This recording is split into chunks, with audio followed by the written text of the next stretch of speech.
Let me just first ask, Coach, from a Brittany Sykes, where is she at right now? I know it's been a few games, but y'all have had so many games like every other day. 3 games has only been, 6 days. So overall, how's her health right now? Well, I mean, she saw the doctor tonight.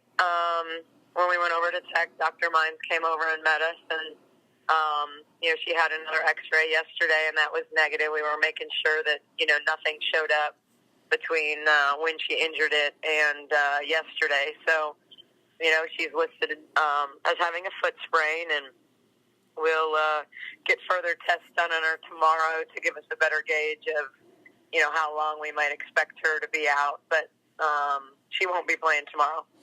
Does it, as a coach, when you lose a player of her caliber, does it make it, you have to trust your bench a little bit more? You have to look and see and tell other players, hey, we're going to have to step up a little bit more to feel. Oh, of course. Yeah. I mean, I don't think any question that that's the case. We obviously in Seattle just went with a short bench and kind of rotated Lejeune and played, basically four guards for 3 positions and 3 posts for 2 positions, and didn't do much outside of that. And I felt like it was working, and we were getting the lead, and kind of ran with it in that game. But as we started to look kind of fatigued and tired in the LA game, then it was a situation where I felt like we had to get some of our starters off their feet and see what our bench could do for us. And we're just genuinely proud of kind of the comeback that group made and how hard they played and how good defensively they were, and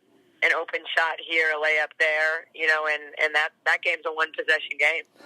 That's what I was going to say. I know it was a tough loss, but sometimes you can find positives in some of the roughest times. And yesterday, you go that deep in your bench, and the way that they fought most of that second half toward the end, that had to make you feel good. Yeah, and it was starters. They were Blake. Blake just couldn't get screened. They just couldn't screen her. Yes.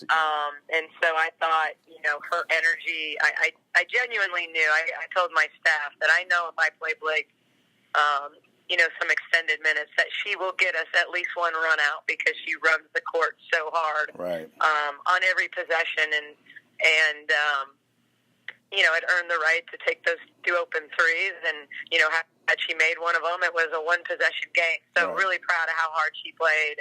Amani, gave us good energy and really got on the boards. We just weren't getting any offensive rebounds. And I thought she did that. The same thing with Monique. I mean, she just got in there and hustled and played hard, and I think she made the toughest shot she took, and if she just made a couple layups, we'd be talking about what an unbelievable, 9 or 10 minutes she played, right. But when you miss a couple layups, then, you're kind of like, okay, it's that rookie in her still, like just getting her feet wet. You can tell that energy was high because she was at home a little bit as well. So it was like... Oh, sure. Her and Amani, both had a lot of friends and family there, and certainly wanted to get in the game, and I know she's capable of, right. But I couldn't play her the whole game, and when that other group kept it close, there was no reason in that scenario to go back to her, not knowing if we could get over the hump. And sometimes coaches are guilty of kind of going to their bench mob and them doing such a good job of getting the team back in the game, and then thinking that, okay, now I'm going to put the starters back in and we're going to win it. Yeah. When sometimes the whole reason you're in it is because of how your bench played, and really kind of believing that you can let them see it through. Yeah, I mean we like we said, we got a game at 11:30 tomorrow, off of a long West Coast trip. Are you concerned how the team legs are? I know that's how's their fatigue? Are they very able to? concerned. I mean they're. We're lucky enough to have a really good relationship with the cryotherapy place that our players use. So, I'm actually headed there right now with our trainer, and we've got some players there, and the rest are headed there. So, certainly putting a premium on, their recovery. And, we flew today, but we certainly didn't do anything besides film and about a 10-minute walkthrough on the court. So, we've done what we can in this situation to put them in the best position to be successful.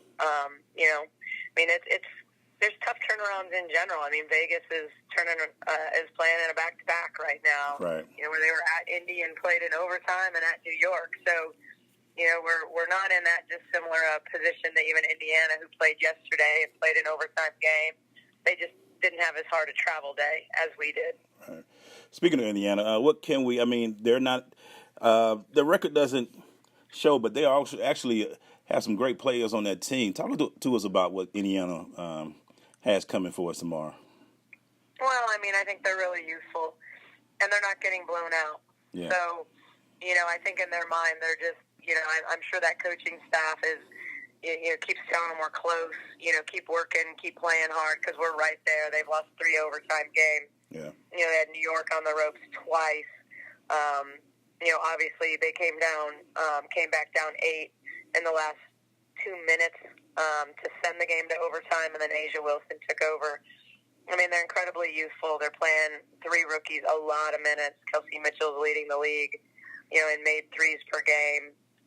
And, broken ankles and highlight real tight plays. So, exciting young team. Obviously, Dupree is their kind of stalwart. She'd missed a couple games because of a knee situation, but is back. So, she's that veteran that, just you can rarely speed up. She just takes her time and is never uncomfortable and makes open shots. So, I mean, they've been scoring the basketball. They just don't have a ton of rim protection. They're a little bit smaller in the post, and so at times some of the teams in this league have had their way a little bit with them inside. Yeah. Coach, how do you handle? I mean, you have a home-and-home series with them a couple of games with them over the next 3 days. Do you? What type of mentality goes into that? Since you know you're going to play them tomorrow, and then you flip around and play them.